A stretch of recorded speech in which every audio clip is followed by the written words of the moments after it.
Bulletin की शुरुआत करते हैं। हरियाणा के मुख्यमंत्री मनोहर लाल ने युवाओं के साथ संवाद किया।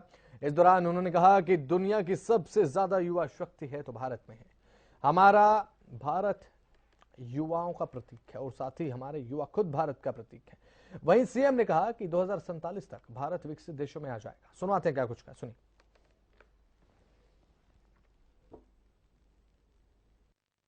हमारे देश का युवा बहुत ही संघर्षशील है, बहुत ही टैलेंटेड है, बहुत परिश्रमी है और अगर उसको आह्वान किया जाए तो निश्चित रूप से वो आगे बढ़ सकता है।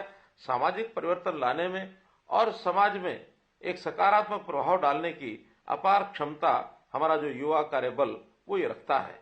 देश के अंदर युवाओं को एक नई ताकत देने के लिए, सकारात्मक दिशा में आगे बढ़ने के लिए कई नए नए कार्यक्रम प्रधानमंत्री जी ने शुरू किए हैं, जैसे make in India, skill India, digital India, stand up India और स्टार्टअप इंडिया जैसे अनेक कार्यक्रम ये देश को दिए हैं। 2047 तक यह देश विकसित देशों की श्रेणी में और ये आ जाएगा।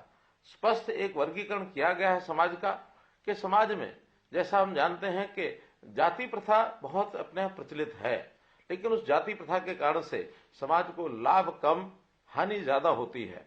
अब आखिर जातियां ये समय समय अपना अपना स्वरूप लेती हैं और एक प्रधानमंत्री जी ने बहुत स्पष्ट तरीके से कहा है कि हम भी अगर मानो समाज में जातियों के नाम से पुकारने लगे तो हमारे सामने भी 4 जातियां उभर करके आती हैं।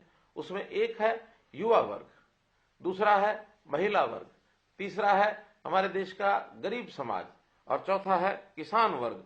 तो युवाओं को अपनी शिक्षा का किस प्रकार से उसको लेकर के वो आगे बढ़े और न केवल शिक्षा बल्कि उसके साथ साथ संस्कार, उसके साथ साथ विचार, उसके साथ साथ हुनर, ये भी युवाओं का ये आगे बढ़ना चाहिए।